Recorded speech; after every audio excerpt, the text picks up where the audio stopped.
Wait a minute. Okay. This is the Edition Unfiltered podcast. Life is a journey, and to live, we must die. That's truly never made sense to me, so I decided to rewrite it with the inspiration from the guest that's joining us today. Life is a journey, a precious gift full of highs and lows, and all the in between, with moments that leave us in awe and moments that leave us wondering why. But with this oscillation, our heart beats. Sorry, just taking a moment to completely comprehend how amazing that was, and in essence, how amazing I am. But it's not about me today. We have a very special guest that's joining us, who is a mixologist and who is a poet, hence the poem, and who is doing something in the tech industry. You know he's a friend because I don't know what he does for a living in terms of tech. So, welcome to Edition Unfiltered, Pavraj. Before we get into the depth of it all, tell me what you used to do, what you do now, and what you plan to do. Sure. Thank you for having me on your podcast today. Thank you for joining me. What I used to do, well, basically I was born and I was a kid. I had a childhood like everyone else, of course. I did what kids did. Obviously, I did what teenagers did. Well, no, let's back up. We all don't know what kids do and what teenagers do. So if you want to specify there, that would be nice. No, I think we're good on that. I did what any Nairobi teenager did. You party underage, you drink, you get a hungover, you do it again, and you say you never drink, you still do it. So yeah. You make it sound like Nairobi's filled with loser drunkards, teenagers all around the town. That's not how it is. He's depicting it wrong, guys. He's depicting it wrong. That's your assumption. I didn't quite say that. I just said, I mean, you could be drinking mocktails. You could be getting hungover on exhaustion. You could be getting hungover on dehydration as well, so it doesn't necessarily have to be alcohol. So let's not assume what I said. I have a really good response to that, but I'll let it slide because it's your first time on the show. I'll let you have this one, okay? But just remember, Pavi, you only get one and you've used up yours. So continue. Fair enough. Let's see. I think at a young age, the one thing I was very fond of was poetry. And what inspired me to write has always, I think I've told you this before, has always been people's thoughts and feelings. So I think early towards the end of high school, I used to focus on a lot of writing and blogging. And that was my little getaway as well. It was my little distraction from everything. And then made a point to myself that, every year everyone has a resolution or people say that there's a lot of things you're passionate about, but they just don't know what to do, how to start. Mhm. And you don't take it as a resolution or, you can start it tomorrow if you want, but you're going to go on for 2 months and not pursue it. So I told myself that, every year I'm going to make a list of things I'm very passionate about. And I'm going to start one day. And so, yeah, I started with writing and I still do it today. Mhm. A lot of people love what I write. It portrays a lot of what they feel and how they want to feel or how they cannot express themselves a lot on a daily basis. Mhm. So, that kicked off for quite some time. And then I became very unpassionate. So I forgot about the list until about 2 years ago, and then I picked it up again, and we started in a few other things, which we'll get to. So for anyone that Yeah, doesn't sorry. know, which is basically everyone, Pavi used to write me poems when we were early adults, when we first met, and he was the only one who'd be able to eloquently convey all the thoughts and feelings that I had. So when he says that people like it because it is basically him putting their thoughts and feelings into words that they could never do, he is being absolutely accurate. No exaggeration there. By the way, I've saved so many of your poems. I used to write you before, not now, but before. Yeah. Yep. Not now. Do I not write you any poetry right now? I mean, no, you don't specifically text me and like, oh, hey, look, this is something I wrote for you. I don't get that kind of attention anymore. You're just too famous now. What can we do? Now it's for the people. It's Yeah, not now for it's the person. exactly for the people. So yeah, that was a pretty interesting experience. I think you're one of the few who have that undivided attention Yes. mostly. Which is kind of like a bittersweet feeling because it was really nice when I had it. And now that I don't, it's just really sad. And I get into these depressive cycles of, oh no, when can I go back again and Pubby can write exclusive poems and content just for my eyes and ears? Unfortunately, I don't have a time machine and so I cannot do that, but I will settle for what you give the people because it's just as great. To whoever is listening this, please note that there's a bit of this that there is exaggerated. However, she has signed an NDA not to disclose such information and she has breached it. But again, and it's the one time she had. I'll let this slide. All right. I see what you did there. Touche, my friend. Touche. I want to Sure. go to your, apart from like the superficial stuff that everyone knows about you and who doesn't Yeah. will out search up and find about you. What's your motivation? What are your inner feelings and desires and the inner you that motivates you to keep pushing forward, keep focusing on your goals? Because started from the bottom up. That's an accurate description that I can use for you. You've started from the bottom up. So how do you keep pulling through? How do you keep breaking those barriers for yourself? The one thing I've learned to do, I think, is, well, I guess at young age, growing up, I mean, a lot of us grow up around older, mature people, older people, but we make a mistake to not learn from them, not to observe how they work or how they function or, how they handle situations as well. And I think we miss out on a lot. The one thing I've always learned to do is always, observe, improvise, and take every opportunity in hand. I mean, I may be not having the 20 years of experience, but I'll shoot my shot. The one thing I've stuck by why I do that or why I take those risks is because I tell myself, and I've always said this to other people, and I keep telling myself every day, this is my Monday, this is my everyday morning motivation. If you don't do it for yourself, nobody is going to do it for you. Yes, that's really powerful. Yeah. Yeah. So, with those words comes a lot of risks, comes a lot of the leap of faith, comes a lot of fear you have in yourself, and I mean, yeah, you can watch motivational quotes, you can listen to podcasts that motivate you, whatsoever, but if you're not implementing it, there's no point. You're not gonna, it's like meditation. You can't just fold your legs and sit and breathe and think you're meditating. It's a quality. Yes. You have to understand it. And once you do, and once you achieve that quality, you learn to meditate well. So it's teaching yourself. And if you're not teaching yourself, you're not going to succeed. You're not going to take those risks.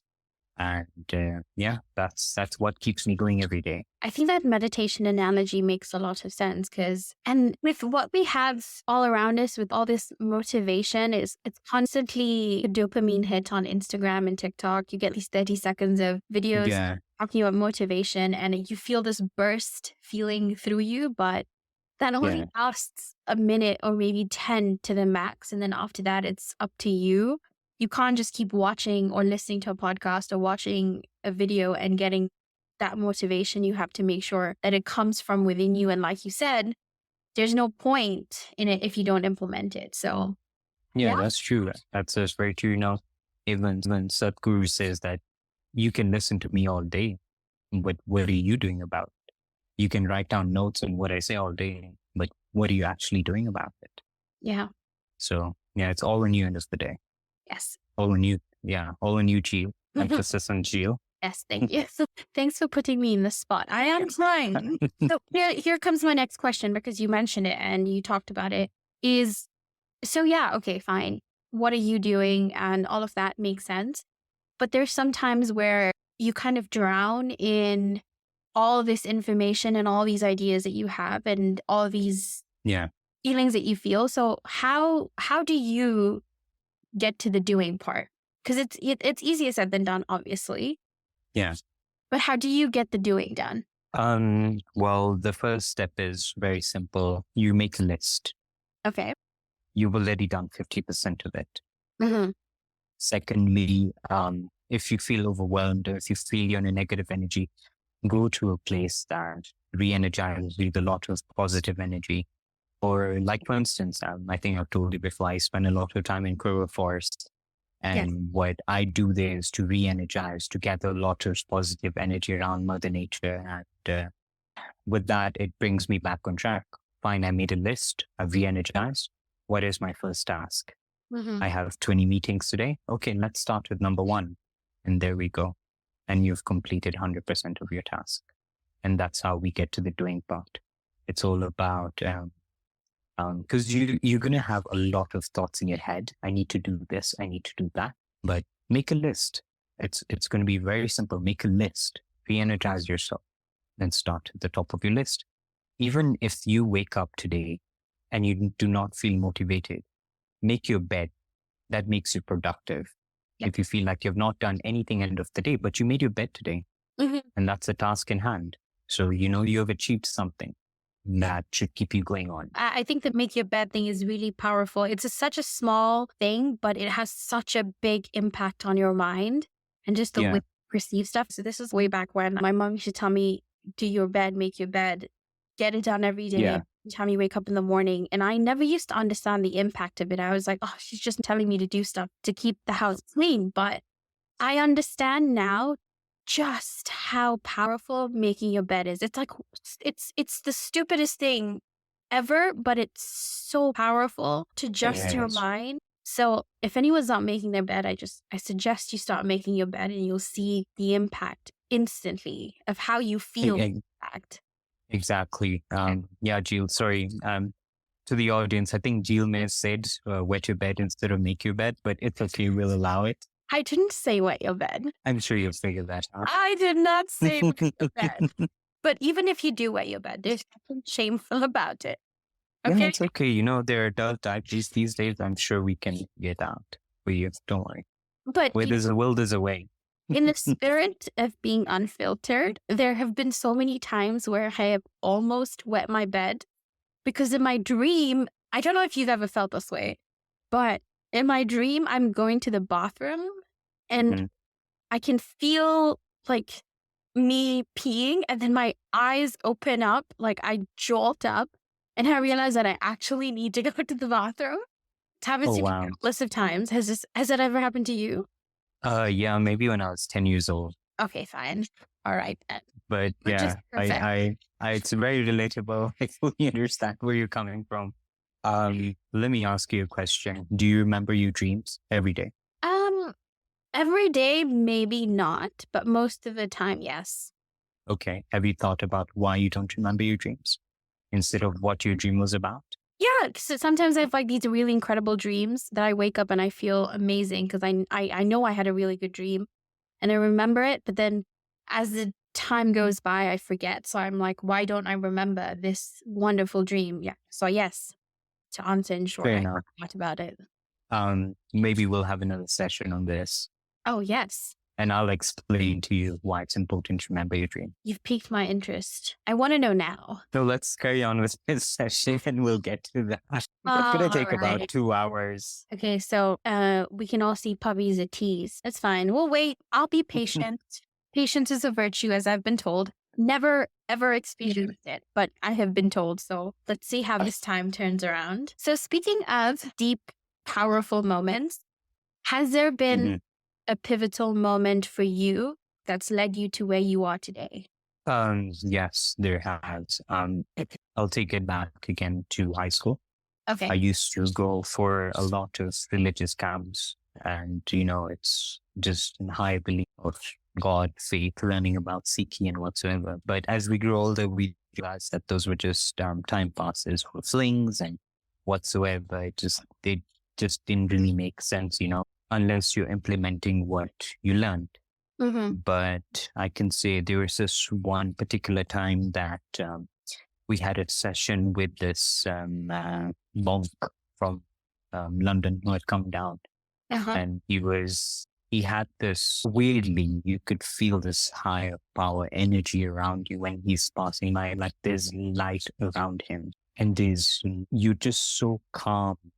You can't even be angry in the moment. So we had this overnight session, and we're just meditating and praying all night. And for a moment, my body, my mind disconnected. It's like I was paralyzed, but I can see myself, being paralyzed, but it doesn't bother me. So I felt like, I have this higher power in me in the moment, and I'm like, okay, is this me? Is this me talking to God? Can I ask him what I'm going to be 10 years from now? Who do I get married to? Do I make it to Hollywood or Nollywood? But it just happened so fast. And, but my friends even thought I fell asleep. And now it's just there because they were, shouting in my ear to kind of wake me up. And they said, you were out for a good 40 minutes or so in the moment at the temple. Yeah. And I open my eyes and I see all these people around me. They're like, you had this energy around you. I'm like, I thought I was out for like a few seconds or a minute. It didn't feel that long. They're like, no, we kept trying to wake you up for quite some time. And I'm like, so I don't know what happened in the moment, but it's a very weird. Maybe I still don't know what happened till today, but sometimes I sit and think about it, and I'm like, what went through my body? It's like my body was taken over, and it just felt so good that I had all this energy. And I think with that, it's like I'm even getting goosebumps talking about this right now. It's like, how can I put it? It's like, there's so much faith I have in not a form of God, but in God itself. Because if you believe, you see the results. You don't have to be the believer. I mean, who is the one person that you can talk to regardless of anything? You wake up tomorrow, you can lose your friends. God is still there. You're angry. God is still there. Regardless of whatever emotion or what you're feeling or whether you're losing or not, the one person who will still be there is God. Yeah, it was a very interesting experience of very deep and high power I went through. Yeah, that sounds very, very deep, very intriguing. Yeah. I thought you were going to say something very... my body is possessed. Now it's giving out freedom speeches, and we're going to start a new revelation. Well, I mean, you have started a new revelation, a revolution. But to be fair, I was not expecting you to say that. So my mind is still processing, trying to understand. How old were you when this happened? I was about 13, 14 there. Wow. So this is a moment that's really, really stuck with you, because you mentioned think about it. And I completely understand why, because it's so mysterious, profound, like, especially when it comes to energy and the peace that you felt. And you've never felt that way before again, have you? No, I've, there are multiple times I've tried over and over again, tried to feel, or maybe I realized that I'm forcing it, or it's because I want it. At that moment, I didn't think about it. It just happened. It was natural. Yeah.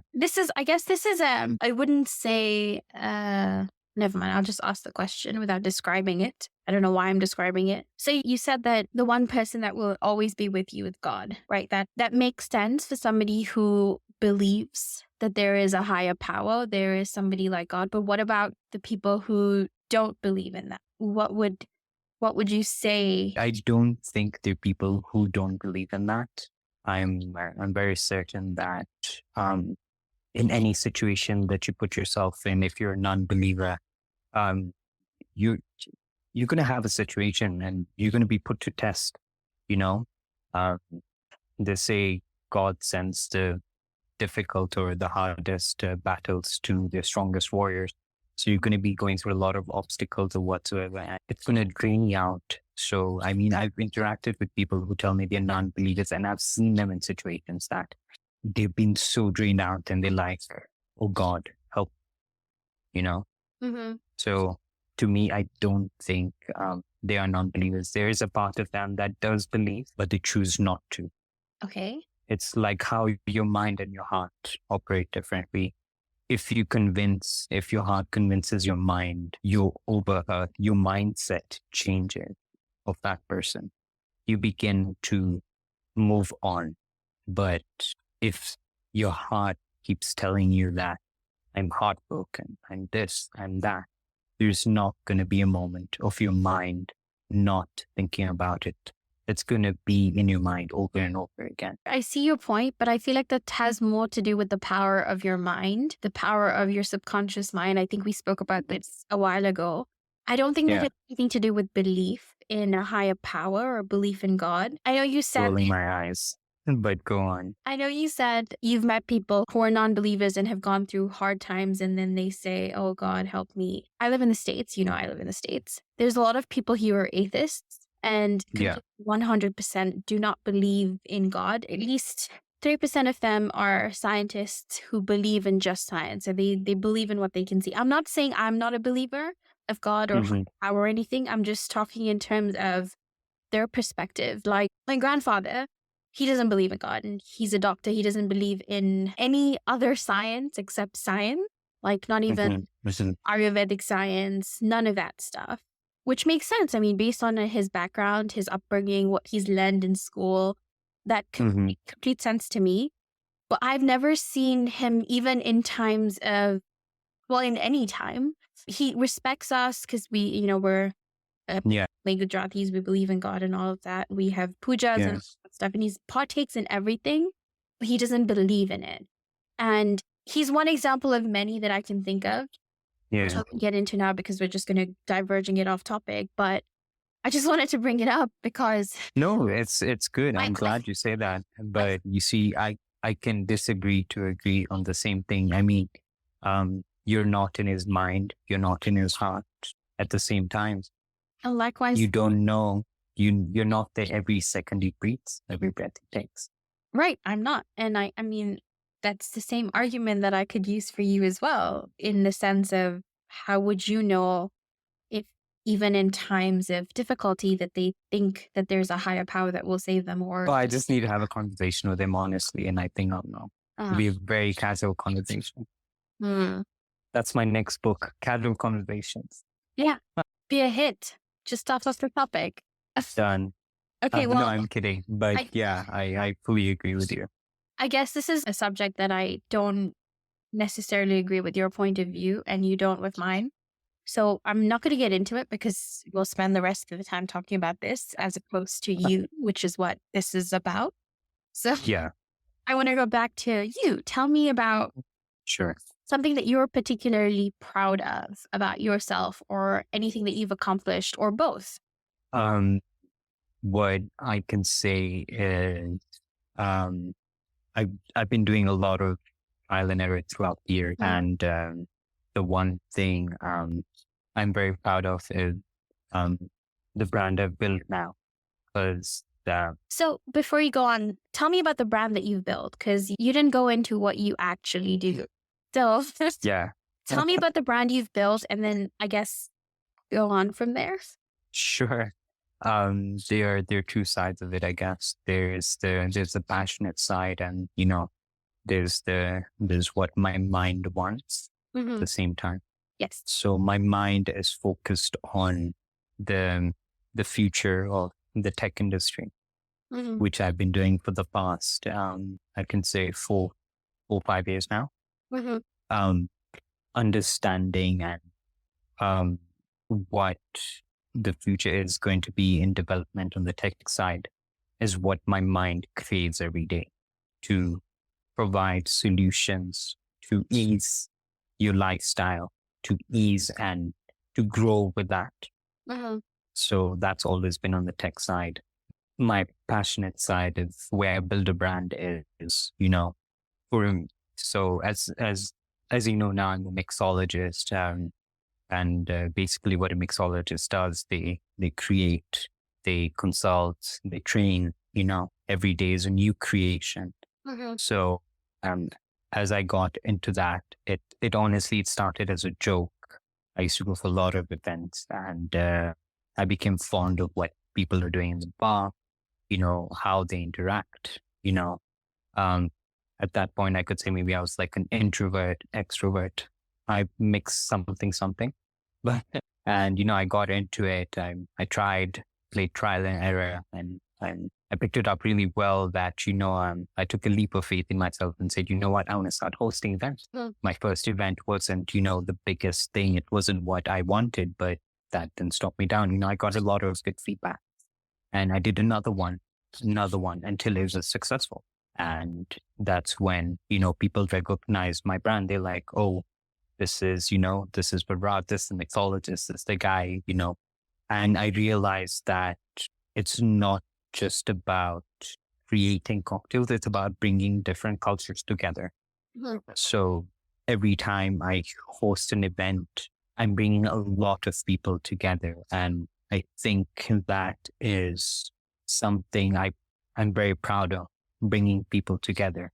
And it's very crazy, but it's to realize that, it's a very interesting thing that you can do that not everyone does every day. I mean, like, I can just invite a bunch of people. It can be this, it can be that. But then I bring my mindset from the tech side, and I bring what I'm passionate about. And I put it together. So people on the business side get to meet this very, fun, crazy guy.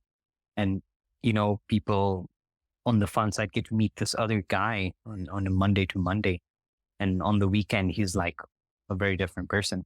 I can't say they're two different personalities, but when you bring your mindset and what you're passionate about together, you create this culture. I think it's called something, attract your tribe, create your vibe, something like that, whatever it is. So yeah, that's how I've been building my brand. And that's something I'm proud of. And, when we're not done yet, there's a lot more to do and achieve with that brand. And that's what I'm looking forward to. Yes. And it's vibe attracts tribe. That one. Thanks, Gio. See why I needed a good PA? You qualified as well. Oh, I'm so glad I qualified. Ish. Okay. So I'm really glad that you brought up the challenges and you keeping an eye on what the future holds in terms of just tech and that whole bubble. But in your professional growth, and I mean both your passion and what your mind wants, so that's both tech and mixology, what are some of the biggest challenges because that's like a really odd combination. And then you throw in poetry in there, then you have like this really unique amalgamation of a product. Playing guitar now. Yeah, throwing that in there. I see all of those things as both personal and professional growth, more so leaning towards professional. What are some of the biggest challenges that you have been facing in, I want to say in your industry, but I can't even say that. Let's say in your niche, because this is... Yeah, I mean, you could just say it in the tech industry. Yeah, I mean, but I don't also mean in the tech industry. I also mean in mixology, and I also mean in content creation, because that's what you're doing when you're creating a brand. The whole umbrella that your professional stuff falls under is what I mean when I say what are the biggest challenges you're facing. So it could be in mixology, in poetry. Yeah. I'm not repeating myself. I realize that that's what I'm doing right now. What are you facing? And so there's a two-part question. What have you been facing? Okay.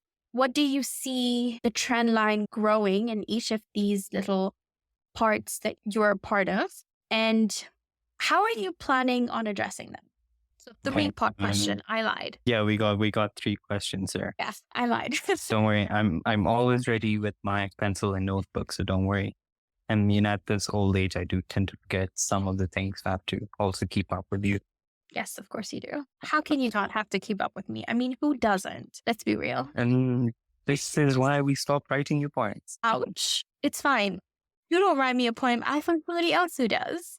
I wish you all the best. You have my full support. All right, if you say so. I think a lot of challenges I face in my professional career is helping someone understand that I'm here to ensure that I can help you grow your brand on a very simplified method, and you're not ready to take that, leap of faith. It's like how worldwide people are trying to go paper free, but they just don't want to take that step. They don't want to make that initiative. Um, so I'll give you an example. Like we worked with a project and with the NSSF in Kenya, and this we did a proposal for them on data management solution whereby we're going to help them run paper free, because we all know the amount of paperwork that comes in government use and whatsoever. So we did a proposal. We waited for it. So I can say it was about 13 months until they said, let's go ahead. So sometimes the biggest challenge is not, you may have the ready product, the right product for a client, but you may have to learn to be more patient with them and understand where they're coming from before you can implement what is going to ease up their life at the same time. So you have to do a lot of sucking up as well, which is fine. That's a part of like every industry, to be fair. It is. And, and from a sales perspective, if there's one thing I always tell myself, that you have to accept rejection. Once you overcome that, you have to accept rejection. So basically, once you overcome this, you're very focused on your next sale. Today you're rejected 500 times. Tomorrow, you're going to wake up like, this is my next sale. That is my next sale. Fine, I was rejected. Good. I'm glad I was rejected. Now I'm going to focus on making sure the next one is my next sale. So again, it falls down to being very patient. So that's one of the challenges I face when I have to work on projects that do take months, and it does consume a lot of me. So like a recent project, we're working in Burundi with World Bank in supplying infrastructure, hardware, and quite a bit of other stuff. It's been going on for about 8 months now, and the little things about the project that do upset me. But then again, my biggest challenge with such has always been trying to be patient and, understanding the client's needs.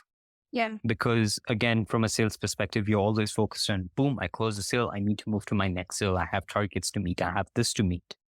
But sometimes you have to just take that step back and be patient. Yes, that's true. Patience. So yeah. I know I said I haven't seen anywhere where patience is a virtue, but patience in this case is Yeah. And I think I will tell you, I'm a very patient person. And you're not, so I have to like always. But from the mixology side, I'm still learning. There's a lot I'm definitely learning, but some of the challenges you face are mixologists are very underestimated in Nairobi, or I meet a lot of mixologists that do bar takeovers from around the world. They come from France, they come from Dubai, they come from Italy, come from Spain. So I've had a fair share of great experience meeting them and understanding. And I realized how underestimated mixologists are in Nairobi. So, for that, you have to keep up with what is trending right now as a creator, as a mixologist. If you follow off the wagon, obviously you're just going to go 5 steps back. So number one, your challenges, you underestimated. Fine. Are you keeping up with the trend right now? Good, you are. And then you work on how are you managing this to do something more. So with me, again, in the mixology industry, I focus on bringing other mixologists together. I invite guest bartenders that have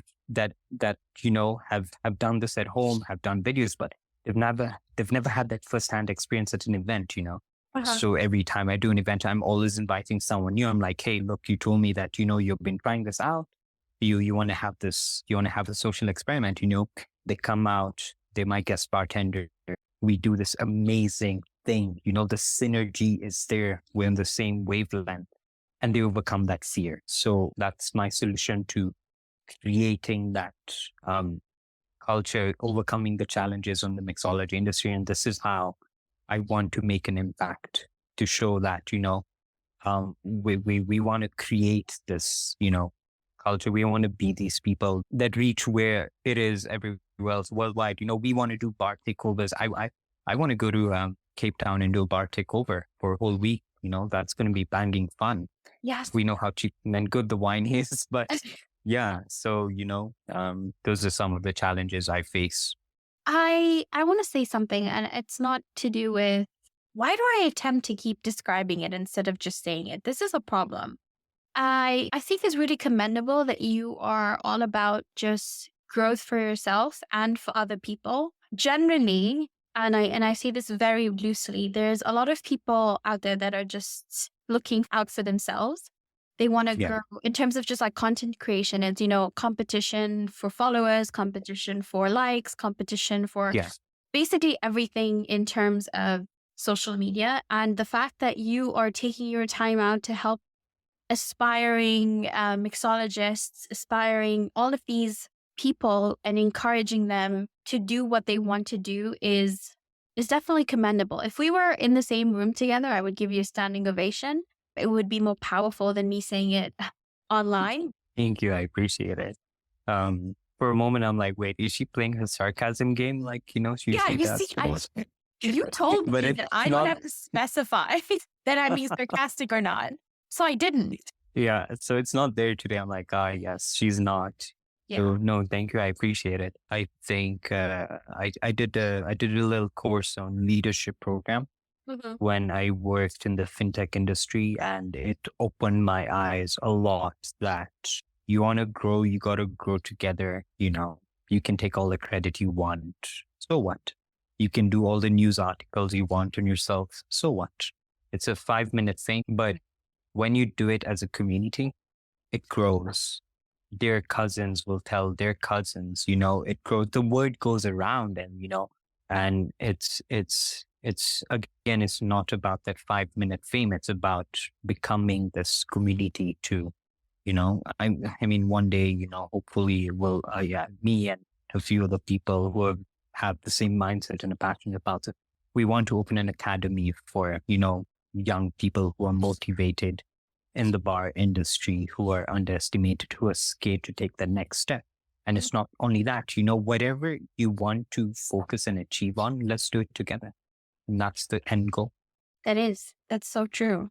Yeah. Okay. Now that we've gotten over how incredible of a person you are, let's get into something a little more light. I feel like we got really deep there. Sure. That I think would be really interesting to know or get more deeper insight is if you could have dinner with any writer, any poet, any mixologist, any guru, who would it be and why?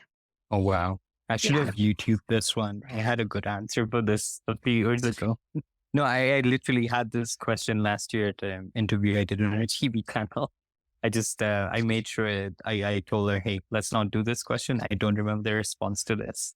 But for you, I will make that exception. Of course. Yes. So I would say the one person I would want to have a dinner with and, understand his name is Zach Gray. He's a poet. He's a writer. He's always inspired me. Why I say he's inspired me because as much as we all are positive or motivated to do what we need to do, you can, even if you go re-energize yourself or whatsoever, I think it's safe to say that sometimes, you do need that motivation again, and then obviously you implement it, right? So there are times that my mind is blocked from writing and I write things. I'm like, what is this nonsense? It doesn't even make sense. It's like me writing, I woke up today and I tucked in my shirt. Like that doesn't even make sense. It should be, I woke up today and I did my bed, right? Why would I be tucking my shirt when I just woke up? So there are times that my mind is blocked and I'm like, what? How would someone find this poetic? It just doesn't make any sense. There's no mystery behind it. And a lot of the writing I do is very mysterious sometimes. And so with Zach grade when I read his first book. It just blew my mind. I'm like, I know I'm good, but this is beyond perfection, Wow. you know? And so I was always so curious, like, what would be going through this guy's mind? And I wrote to him once, and he didn't get back to me, obviously.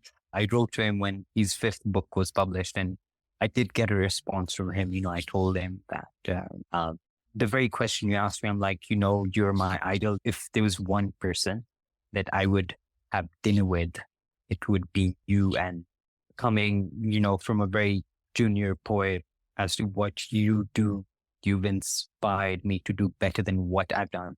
If you see what I used to write in 2013, which you have, to what I do now, it's very different. Yes, it is very different. Yeah, that's great. That's my guy. I think that's the dude. See, you have something prepared. I think this is more original than when you prepare for it. Yeah. Fair enough. It's only because I made an exception, but let's not go there.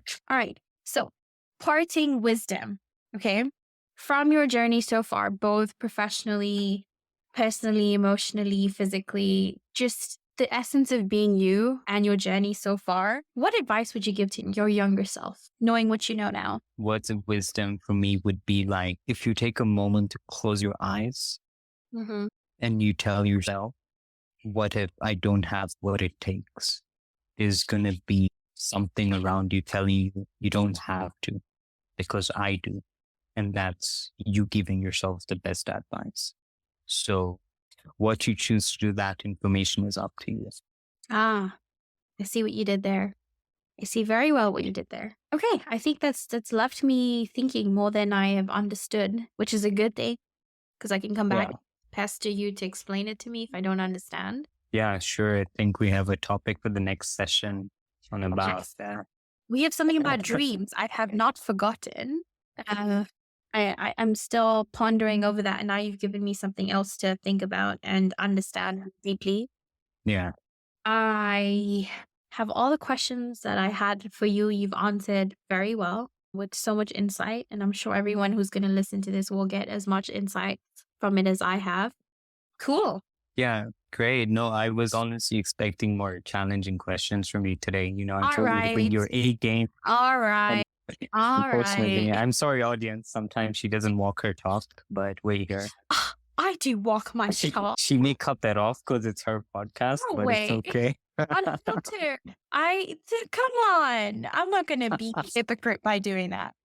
Yeah, you can cut off that part. We didn't have that conversation. But yeah, you can leave the challenging. No. I thought these were more insightful as opposed to more challenging, because I didn't want to quiz you and leaving you second guessing what you were saying. Oh, but wow. Fine. If you want more of a challenge, wait for the next conversation we have about dreams and the next conversation we have about people believing in God, because I can see there's a lot of disagreement coming from me. I honestly, that would be a really great session. Yeah. I agree. So that's something that I feel like should be the next one. So until then, you can say bye to all the listeners who will now stalk you. I hope so. And now get the fruit of the poems that you release to the world. Don't worry, Jill. I'll make an exception for you. Get a poem once in a while. I know you've been wanting it. It's okay. Okay. Thank you for that. Only if you want to. Don't make it seem like you're just handing this out because you feel pity for me. I mean... okay. No. Now I don't even want to. So now I refuse. I'm kidding. Poetic. It will be out of good faith. So don't worry. If you say so. Okay. So yes, thank you so much for having me on this session. I highly appreciate it. Thank you. Look forward to our next session. Thank you for joining, and I look for our next session too. Great. Follow, Unfiltered all the way.